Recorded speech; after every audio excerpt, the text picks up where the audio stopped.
Hey, what's going on? Hey, Hey. everybody.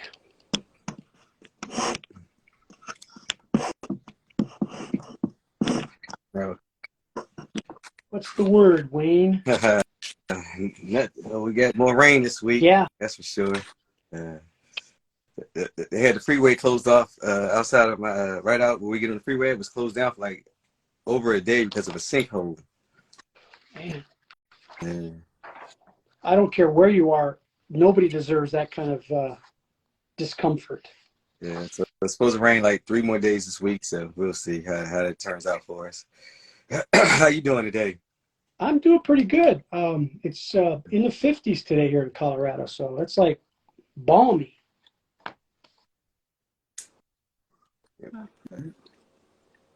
Hello, guys. How Good, are you Leslie. girls doing? Real good. Good. I was trying to, I had pulled up some information that I was not trying to see. These computers are so, oh my gosh, you pull up information and then it disappears. You don't know where it goes on the computer. Yes, I have had experiences like that as well. Just give a few minutes for people to log on.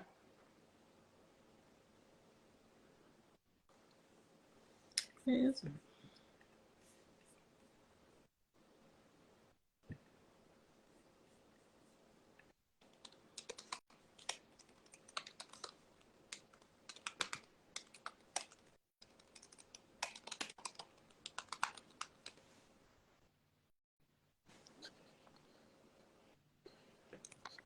You know, Leslie, it's hard to get statistics on panic disorders when employers aren't reporting the incidences of panic.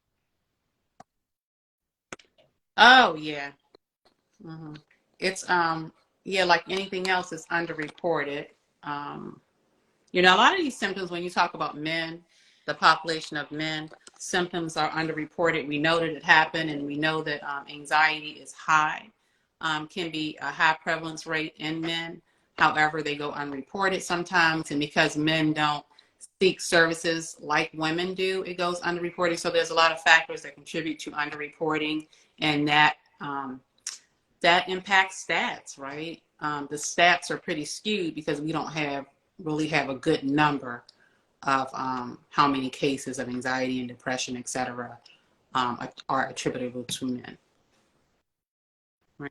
But I found the article that I wanted to reference.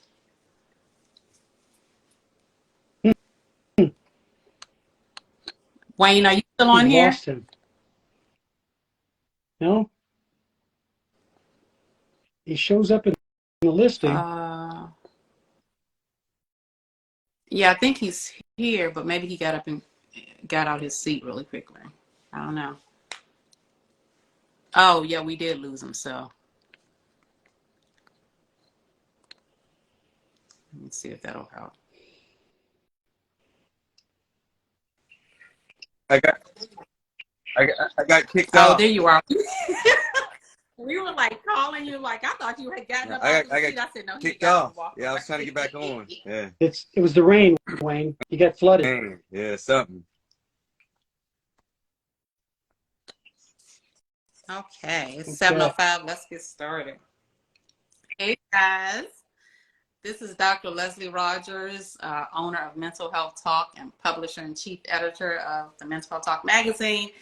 And I am along with Wayne Lassane and Dr. Lo Whiteman. We're here every week at 7 o'clock p.m. Eastern Standard Time to talk about mental health as it pertains to men. Let's talk mental health, men's mental health. So tonight we're talking about anxiety, which is a great topic for men. We were just talking about anxiety and how numbers around men, when we talk about the male population, can sometimes be skewed because of underreporting. Because men don't seek services as much. What you are seeing a rise in that, though. Men are starting to seek services, mental health services more, but it's the reporting piece, right? So when we talk about anxiety and depression and things like that, you might not have really accurate prevalent rates being reported because the numbers are lower than women, right?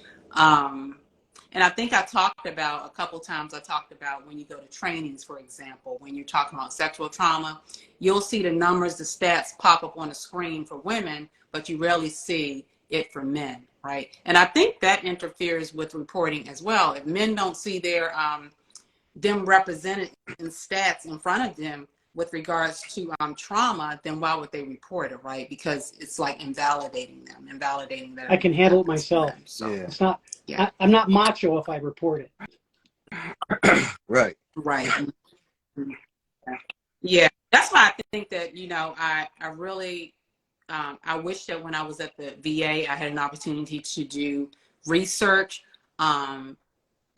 some type of research to change stats when you go. Because when I go to trainings, I want to see stats represented for men and women, not just for women, especially for trauma.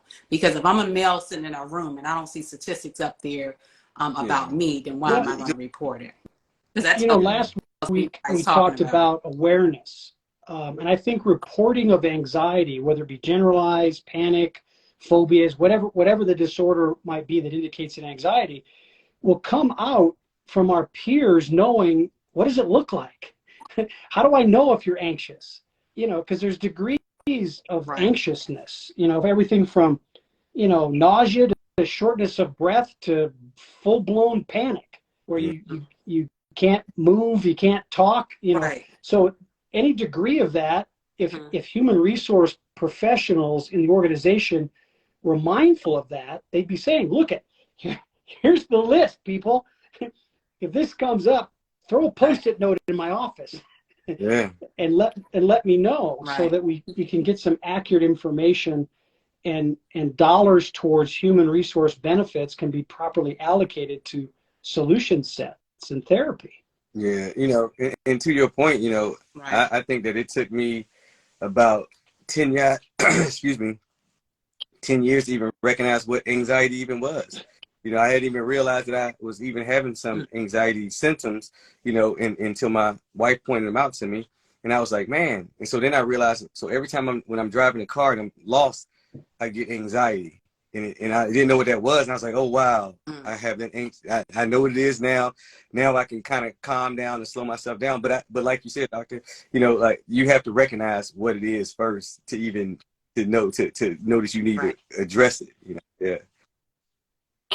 Right. I was talking to someone this morning, a child actually, a young adult, and we were talking about anxiety. And my question to him was, he called it an anxiety attack, right? And my question was, well, have you ever had an anxiety attack before? He said, no, never. I said, this your first time? He said, yeah. I said, oh, so what does it feel like? And he started describing the symptoms, and I said, oh, panic symptoms. He said, oh, yeah. I said, oh, so when have you had these symptoms before? Oh, I have them all the time. He didn't know the difference between anxiety and panic, right? So he was referring to anxiety attack that he was ignoring, but in all actuality, he was having a panic attack. And, panic attacks are precipitated and likely that you're going to have more, right? You're just not going to have one, right? So spreading that knowledge and awareness around, and this was a young male, spreading that knowledge and awareness around the differences between many types of anxiety, the many forms that it comes in, the most prevalent ones, right, that we hear about most often, right? There's a whole slew of anxiety disorders. And clinicians, especially psychologists, refer to the Diagnostic Manual of Mental Disorders when diagnosing and talking about mental health disorders. And so I'm going to reference really quickly anxiety disorders. So Dr. Whiteman, you had talked earlier about PTSD, right? And I had explained to you that, in the DSM-4, anxiety and PTSD and other anxiety disorders was kind of clumped together, but then they separated them out. So anxiety disorders is its own section in a DSM-5 that came out in August of 2013, I think it was. The updated version of the DSM. So anxiety disorders include disorders that share features of excessive fear and anxiety and related behavioral disturbances. Fear is the emotional response to real or perceived imminent threat. whereas anxiety is anticipation of a future threat. So anxiety is basically the fear of unknown, right?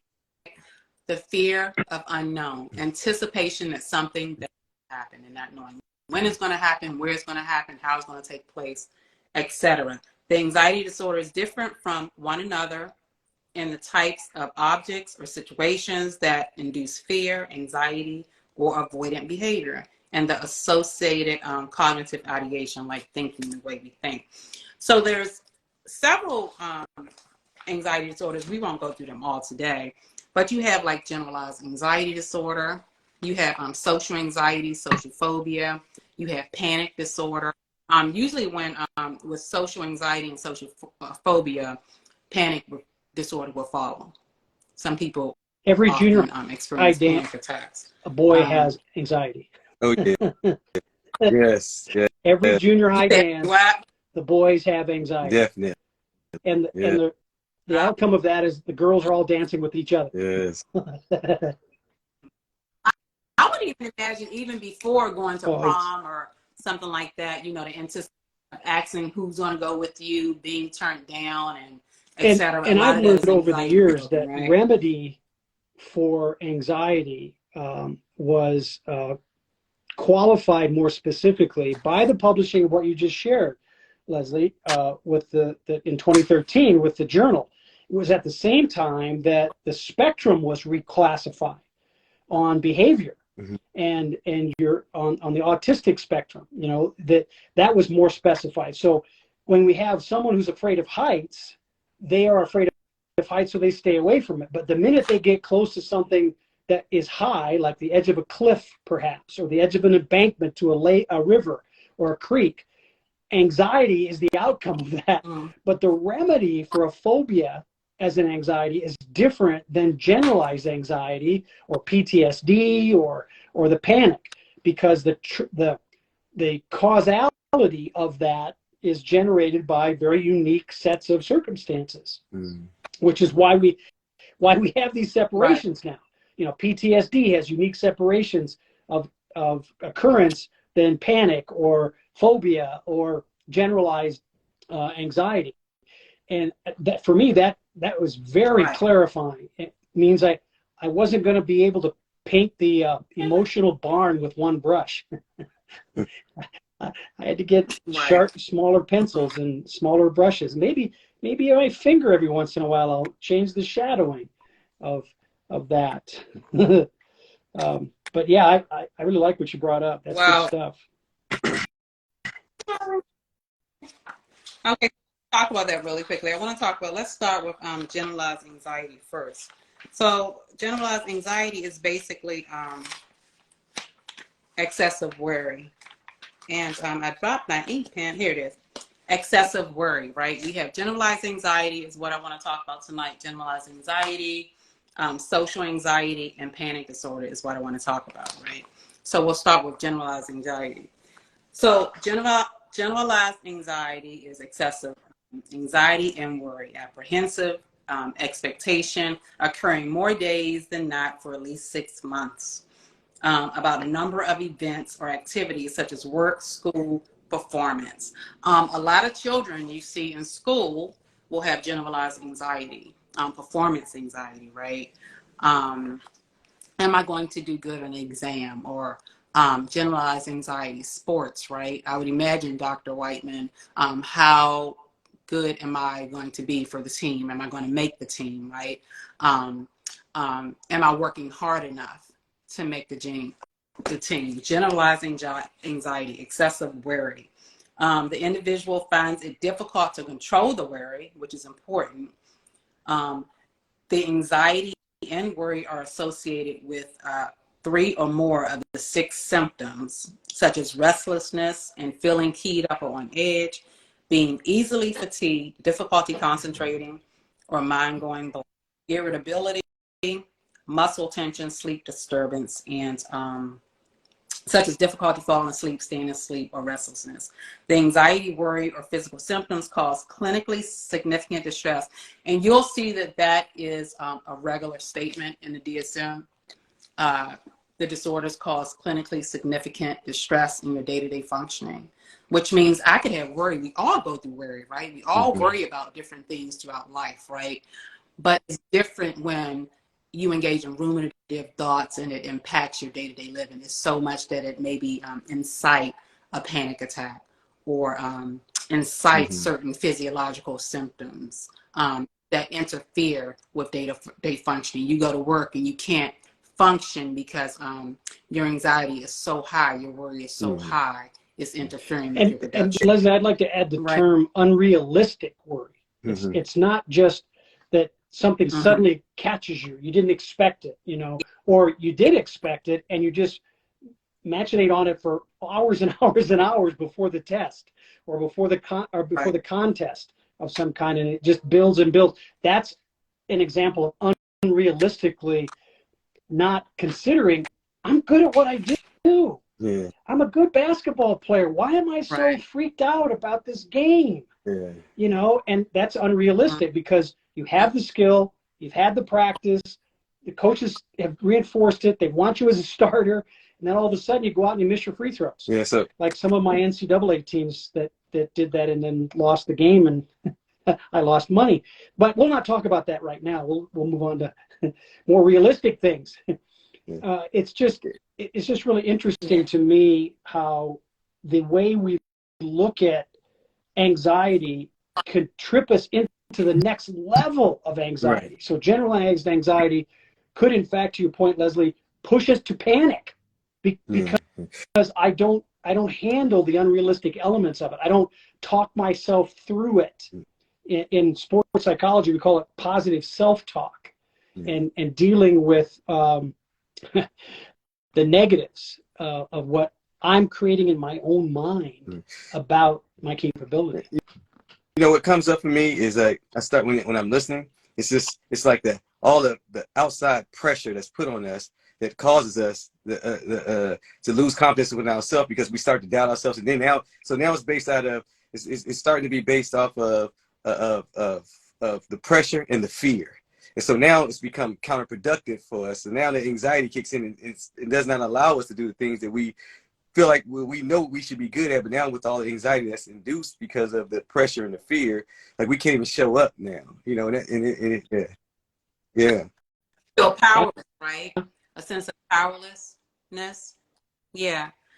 So when we talk about anxiety, so that was generalized anxiety. So remember, generalized anxiety is excessive worry about daily events such as school, work, etc.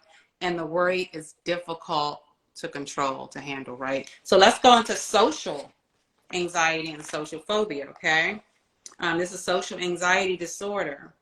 Marked fear or anxiety about one or more social situations, right?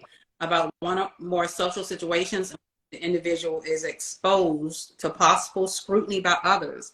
So remember, this is important. Social anxiety is the individual expresses concern about being scrutinized by others, right? What others feel. If I go to this place, others are going to judge me. Others are going to suggest that, you know, others are going to think that I'm less than or inferior, or what others think that the main idea is others, that other, right? What others think of me. Let me just read this really quickly. Examples include social interactions, having conversations, meeting unfamiliar people, being observed by others. In children, the anxiety must occur in peer settings, such as school environments, and not just during interactions with adults. The individual fears that he or she will act in a way or show anxiety symptoms that will be negatively evaluated. So not only are you going to be scrutinized in front of others, but you fear that your behaviors are going to be scrutinized by others too, right? Are going to determine how others respond to you. The social situations are almost always provoke fear and anxiety. The social situations are avoided or endured with intense fear and anxiety. So people with social anxiety will avoid social settings. Like you said, a lot of persons will avoid going to concerts or something like that. Usually when it's precipitated. Remember that big concert where people got trampled? So I would imagine that people who attended that concert may avoid future concerts if they, are going through anxiety, or, we go into PTSD later, but anxiety or anxiety symptoms with the expectation that something bad is going to happen. Well, and a concert is a good example of where two anxiety disorders kind of crisscross given certain conditions. Like, you go to a concert, you are willing to go to a concert, you get a ticket to the concert, but you realize, I have a phobia about crowds. So even though you go to the concert, you might stand outside the periphery of it, so you don't interject into the crowd, but you love the music. Right. But if it tips over, you have a tipping point in that experience, and the crowd kind of gets around you, and you didn't know it got around you, and all of a sudden you realize, oh damn, I'm in a situation that I'm not comfortable with, and all of a sudden it turns into the phobia turns into a panic attack. Yeah. Right.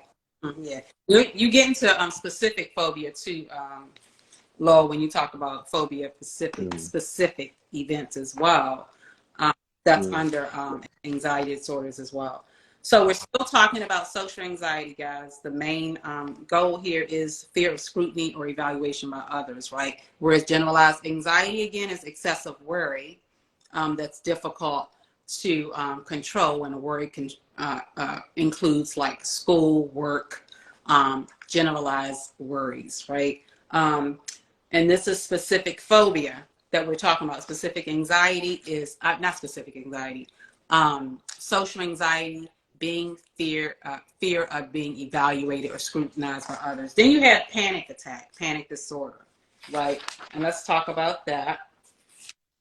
Panic disorder is the last one that I'll talk about, but then again, there's several anxiety disorders. Panic disorder, recurrent unexpected panic attacks. A panic attack is an abrupt surge or intense fear or intense discomfort that reaches a peak within minutes, and during which time 4 or more of the following symptoms will occur. Palpitations, such as heart palpitations, pounding heart, accelerated heart rate, sweating, trembling or shaking, sensations of shortness of breath or smothering, feeling like you can't breathe, can't swallow, feeling like you're choking, chest pain or discomfort. A lot of people say they feel like they're having a heart attack and go to the hospital for a heart attack. Every date I was on in college, chest that pain happened to me. Every single date I had in college.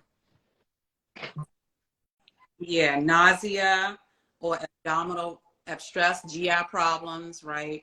Upset stomach. You know, when you get anxious, you ever got anxious and felt like you were gonna throw up, or your before stomach, every game, or you had gastrointestinal problems, you get so anxious. Exactly. Feeling dizzy, unsteady, lightheaded, or faint. Chills, heat sensations, derealization, feeling unreality, like like you're standing outside of yourself looking in, right? Depersonalization. A lot of that derealization and the personalization happens a lot in trauma as well, with trauma. Fear of losing control, going crazy, and fear of dying. That's another important part with panic attacks. Oftentimes it's a fear of dying. I think I'm going to die, right? So panic attack, again, I remember my first panic attack, and I had never had panic attacks before. I was in Maryland riding down Route 50, the highway, and it was in graduate school, doctorate program. And I remember driving down a highway, and I thought it felt just like I was having a heart attack. I couldn't breathe. It felt like bam, bam, bam in my heart, my chest. And I was like, oh, shoot, what's happening? So I had to pull over on the side of the road. And I sat there for a minute, and I was like, oh, my gosh, should I call the paramedics or what?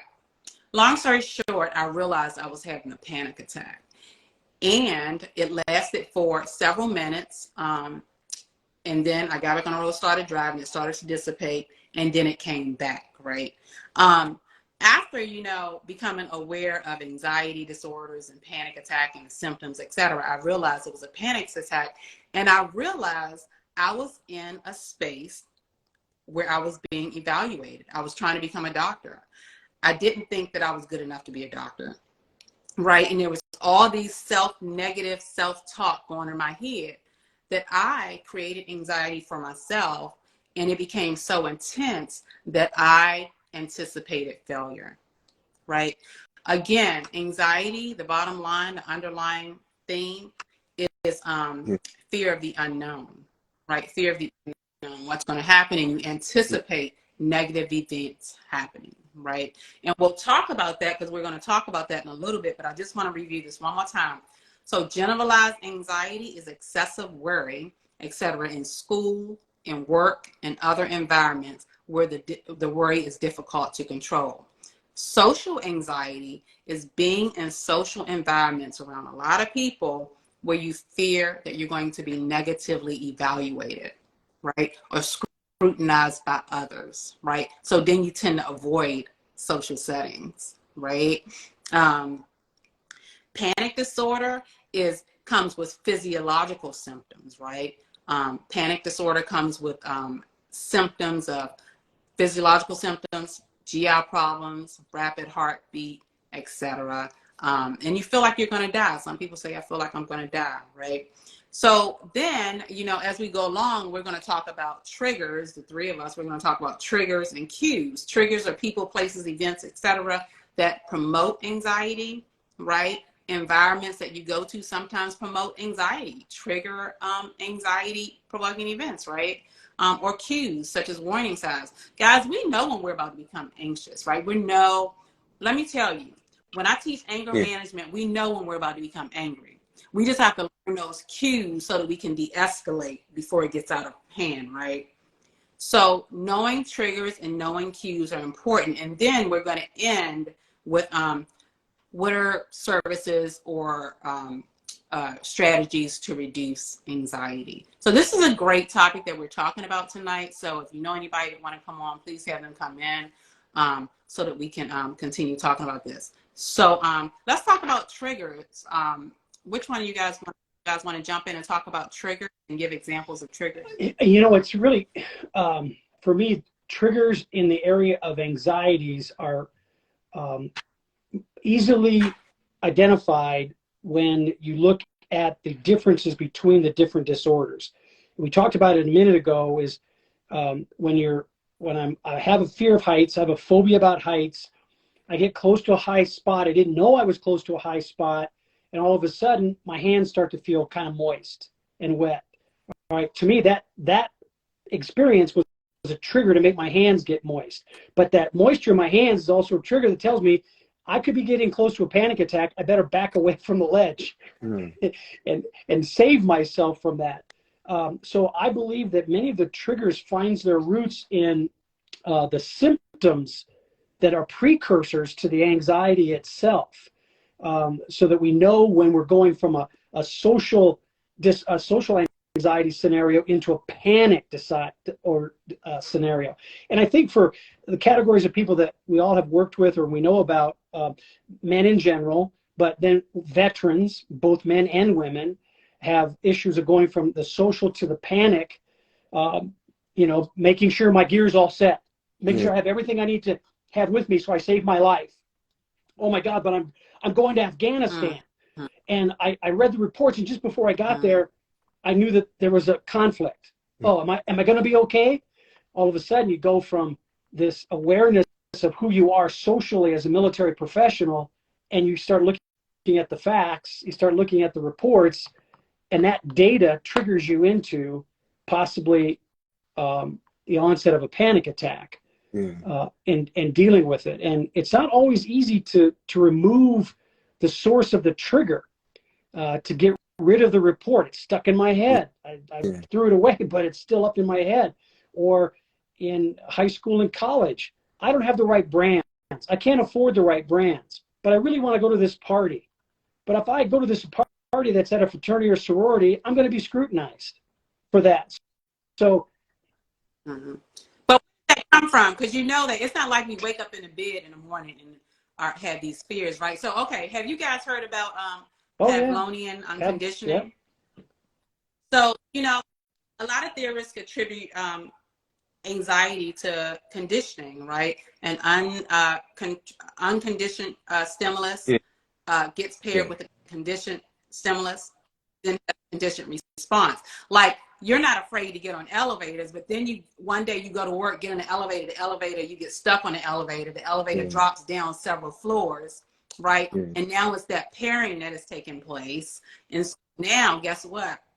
You have a fear of elevators. So now you avoid elevators, you walk up the stairs every single time. Now you won't ever get on an elevator again, right? So now it's about, you know, that sense of loss of control, that helplessness, and the being powerless, you know, not being able to keep yourself safe on an elevator, not knowing if you're going to die, or whatever those thoughts that come along, right? So when you talk about triggers, you know, especially environmental triggers, right? Things that, okay, now you're afraid of elevators, and then that might even extend to escalators. You're afraid to get on escalators and go up and down escalators, right?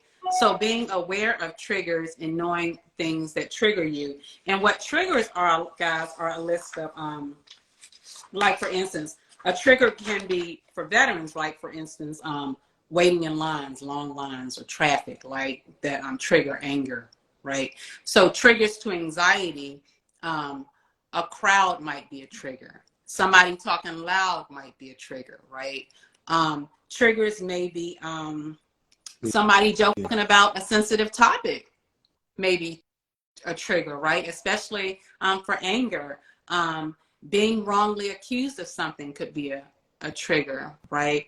What else do they say? Having a neighbor or someone play loud music. There's a lot of triggers to anxiety, right? Seeing someone running, right? Running up behind you might be a trigger. So there are a lot of triggers. It's important for you all to know what your triggers are, and so that you can understand what those triggers are to anxiety that provokes anxiety. I've discovered that if we use our 5 senses as a template for our evaluation of our environment,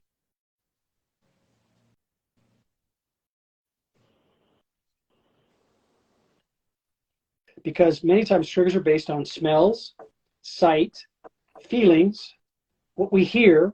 Like a lot of my veterans I've worked with, it's sirens at noontime that go off in small cities. It's emergency vehicles, sirens, and just screeching tires have set off some of my vets to stop in their tracks, start to sweat, start to shake. In some cases, because certain things like sirens at midday, when the horn goes off, they want to run to protection because that's incoming ammunition's coming in, you know, mortar attack, you know, any number of things that could be happening.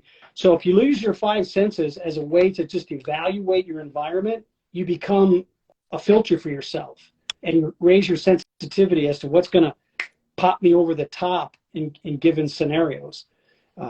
So that's been very, very beneficial for me in evaluating initially where is somebody at within their discovery of what could tip them over the scale.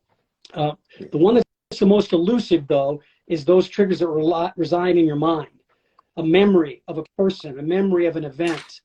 You know, typically it's a memory of a bad date. The more aggressive, memory of a suicide, that you were there, the circumstances around the suicide. When those things happen, you see them, you hear them, it triggers that memory. So I'm very, very grateful for that reality for me, that I do use the 5 senses to help me filter through things.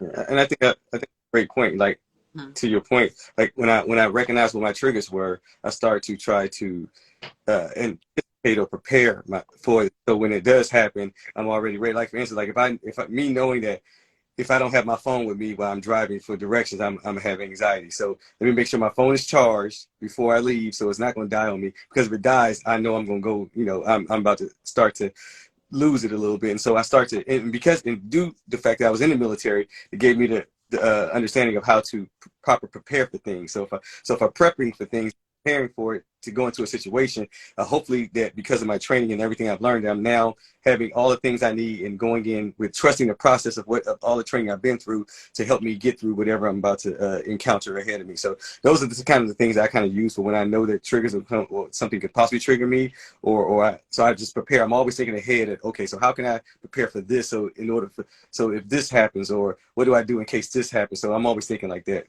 for myself. Yeah. Right.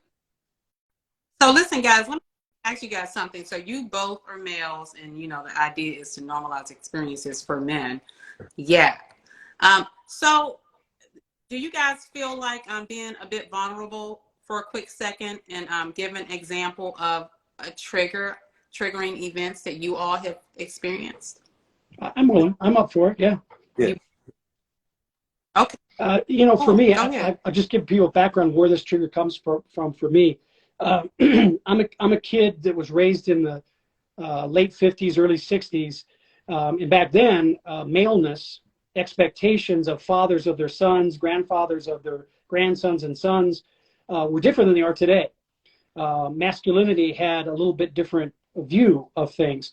So for me, when I hear people, especially men, start having a tone in their voice and a body posturing, basically fronting me, or at least I think they are, and the way they approach me, the spacing between us, had serious issues with that in college with my practices with coaches.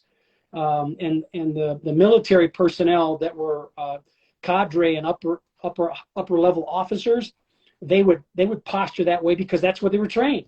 Shoulders back, chin down, they're coming at you, So those postures just get me irritated. My hands start to sweat.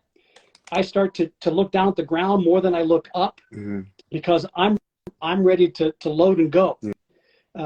Because my way of handling that as I got older was with aggression, to protect myself, physically protect myself, because I was beat up as a kid. So it extended from the definition of maleness. If I didn't satisfy it, I got my ass kicked. It just, so a lot of different pieces came together that as an adult, anytime I hear a voice a certain way, a physical body posture a certain way, it bothers me. And as I've gotten through some of it, I also use it as a way to come to the defense of others. Mistakenly sometimes. I step in and offer help when I don't need to. But I've gotten better at that over the years as well. But it's difficult time. So there's anticipation, and that great job, Lowell, that anticipation of what would happen in that certain event, right? And the anticipation. Yeah. So Wayne, what about you? It's going back. So to go off of what you just said, it's going off. Now I'm looking at it as a lot of these things, obviously, as we know, but maybe a lot of people don't know, a lot of these things stem from childhood. So, when I was a child, and my mom found out, she learned that I knew how to dance. So we would go places. She would and I'm maybe 9 or 10. And she'd be like, hey, go out there and dance.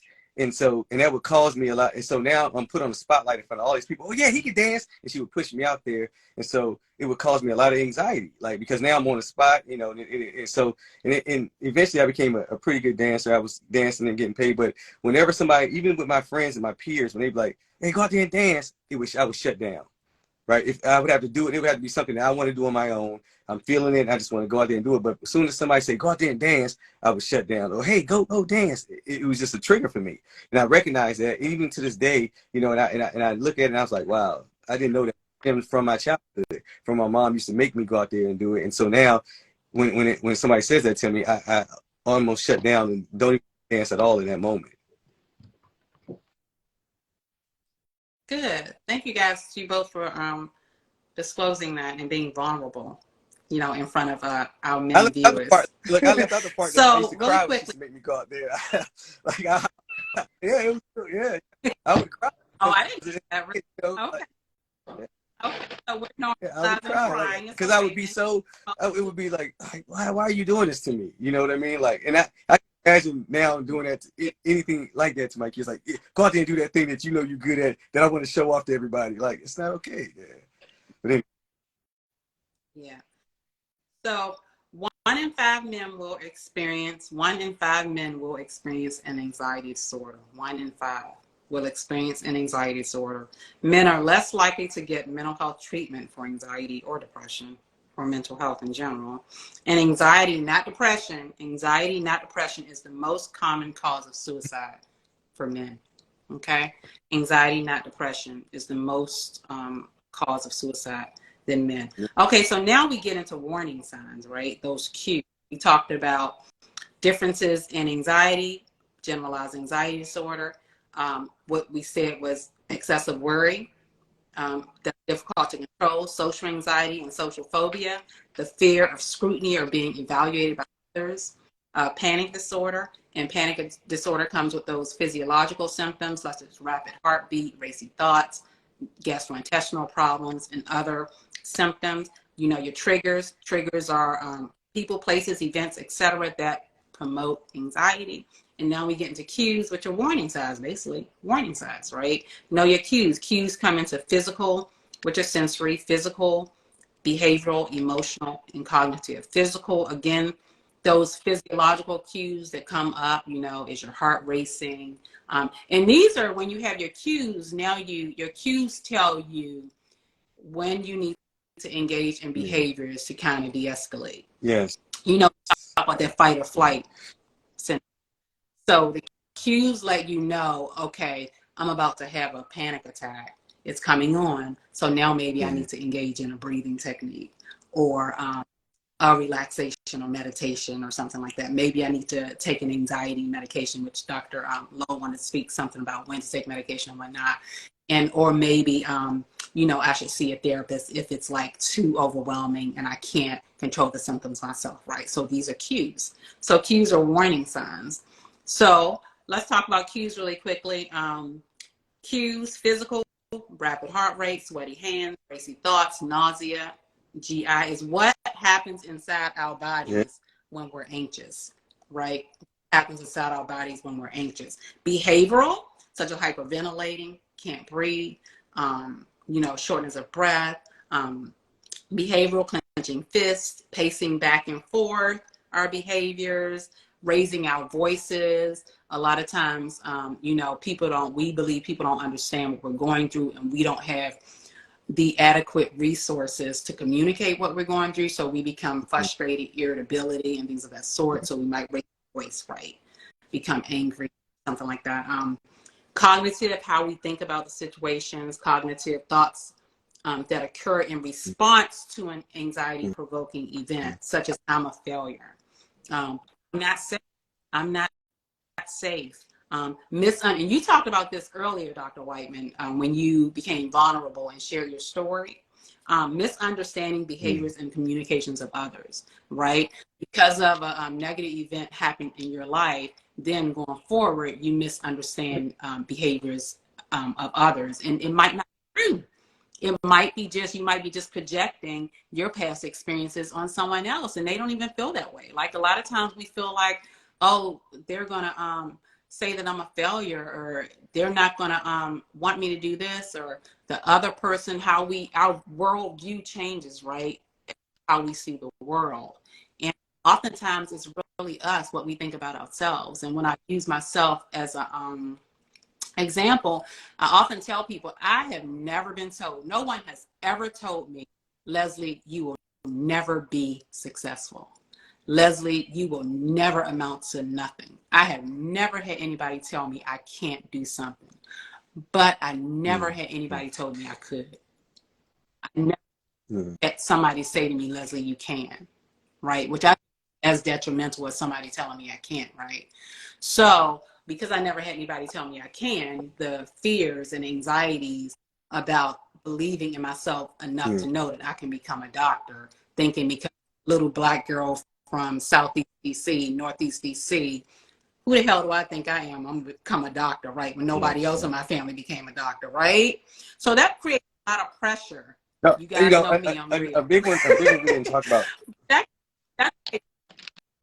responsibility you, to achieve, be successful, right? And then anxiety and the panic attacks. I think a big one follow. Go ahead, Wayne. Is men having performance anxiety. I think is a huge one. You know, because what the pressures that society put on men in around performance. And I think that that's because once that happens and you get into your head, it's done. It's like not happening in that moment. It's complete. Everything is shut down because you're so in your head that now you don't even know how to bring this to ground yourself and slow down and kind of like because But yeah, I think that's a huge one that I think a lot of men deal with on a daily basis. Yeah, absolutely. Performance anxiety, and it's about changing your thoughts and how you see yourself, the others, and the world around you. And I'm gonna repeat that: it's how you see yourself, how you see others, and how you see the world around you as a larger picture. And the world around you is society, cultural, and all the other stuff that's mixed up in it. Dr. White, so we go into as we're winding down, we go into reducing anxiety, which is awareness and skill building, right? Therapy. Medication.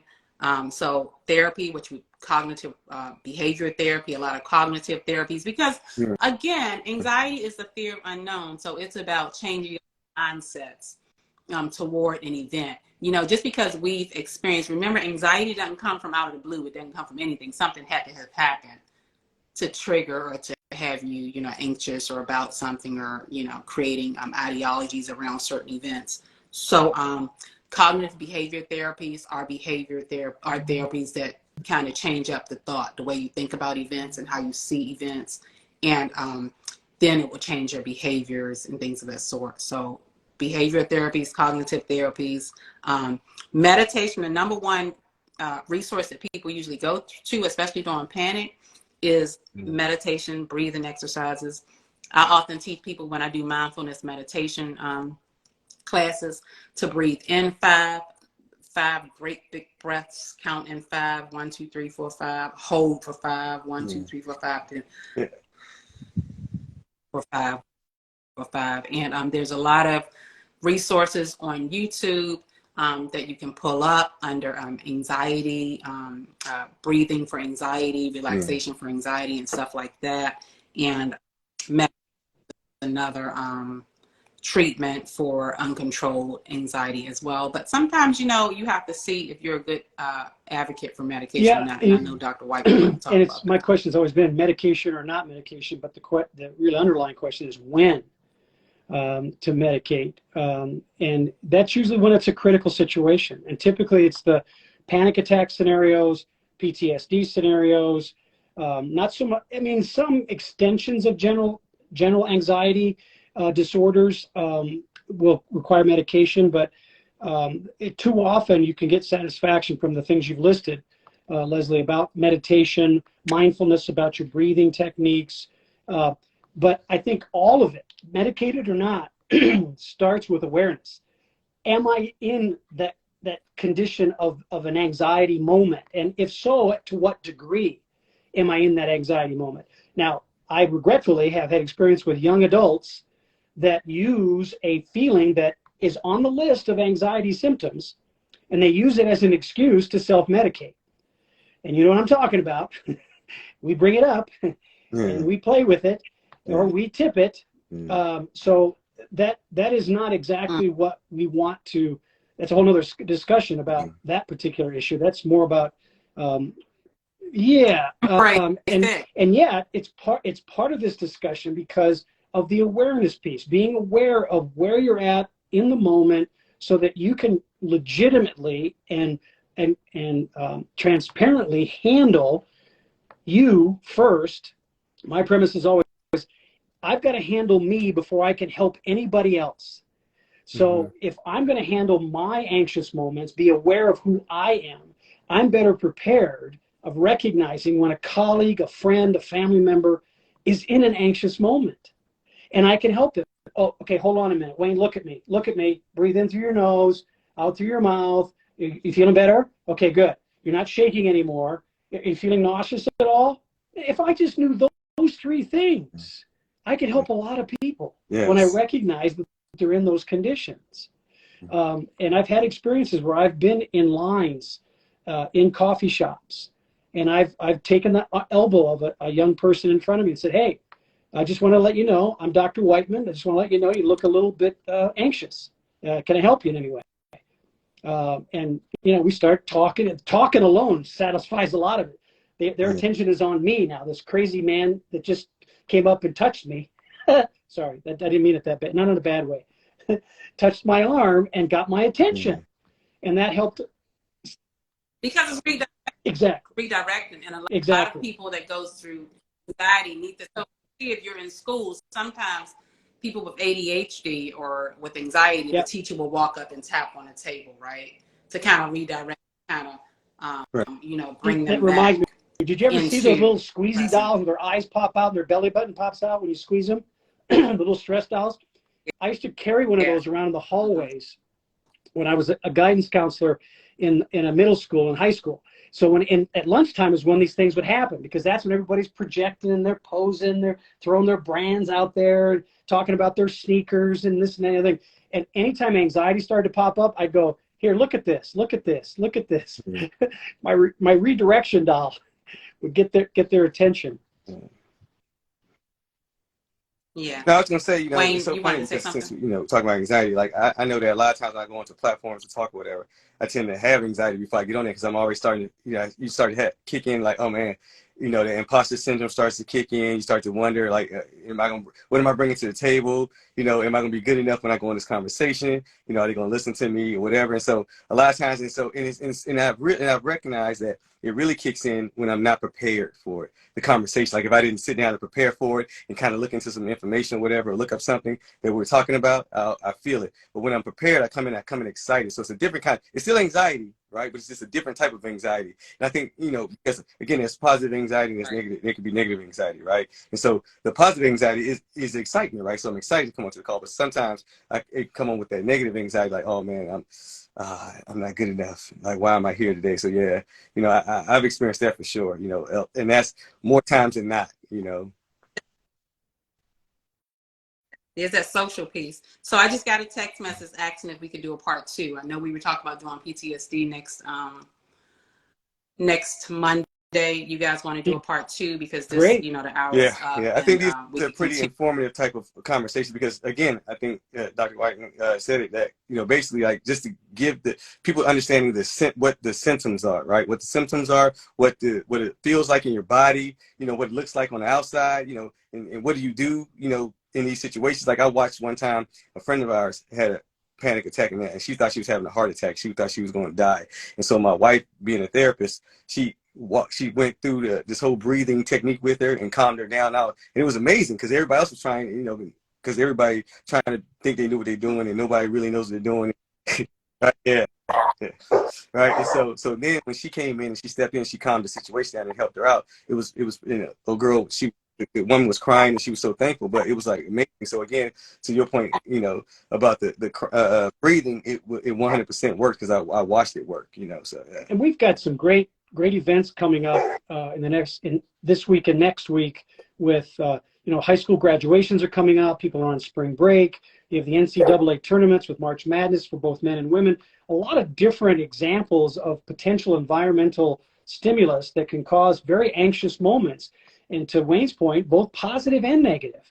The positive anxiety is we call it nerves. You got nerves before the big game. No, I'm anxious. My hands are sweating and I get a little nauseous. And in fact, I might have to vomit in this bucket over here. But I'm going to play my ass off. Yeah. Have them, I'm a big communicator. Have them start replacing those words with what it actually is, right? Because that normal, I'm going to repeat them, replace words for what it actually is because it normalizes those experiences. I will say, again, with children, guys, it's a little bit different. Depending on what the age is, children will often say, I have a headache, a tummy ache. Kids might not want to go to school. Mom, I don't want to go to school today because, I'm not feeling good. I feel sick. I feel nauseous. Or kids won't say nauseous, but whatever terms they might say, to let you know that they're not feeling good, ask questions to see if it's anxiety. A lot of kids is somatic symptoms, right? They don't express like we do, depending on what the child's age is. So again, with anxiety, one thing, with anxiety, you also want to make sure you are up to date with your physicals, because a lot of medical conditions will mimic anxiety symptoms, right? And when I say that, hyperthyroidism will mimic panic attack. Hyperthyroid with your thyroid will mimic a panic attack and anxiety. And there's other medical conditions that will mimic anxiety too, right? So make sure your physicals are up to date too before you see a mental health professional. Man, thank you for that. I love that you brought in the kids aspect, because I think that people don't understand, you know, like kids don't know how to explain anxiety. So I think that's a great point you made about how kids use headaches and not wanting to go to school. We need to pay attention to those things so we can see that the anxiety is coming up for the kids. And so then we can start to become curious and ask them what's going on. Maybe something, now we can figure out maybe something is going on in school or whatever, you know. But I thought that was great that you brought in the kids aspect, because they don't know how to express themselves, and they only know how to express themselves with what they have access to. So yes. My goodbye to everybody is this last message. If you see me at a club and I'm shaking and my fists are clenched, I'm not anxious. That's how I dance. I just dance that way. Okay. So you could come and talk to me, but I am really dancing. I am not in an anxiety. Oh, who goes to clubs these days? Don't nobody go to clubs. At least I don't. Yeah. All right. So we'll be on next Monday. I guess part 2 next Monday. Yeah. Part 2 of anxiety next Monday, and then we'll push PSD back. Next Monday, 5 p.m. Eastern Standard Time. Please let people know that we're here. Talk to you guys soon.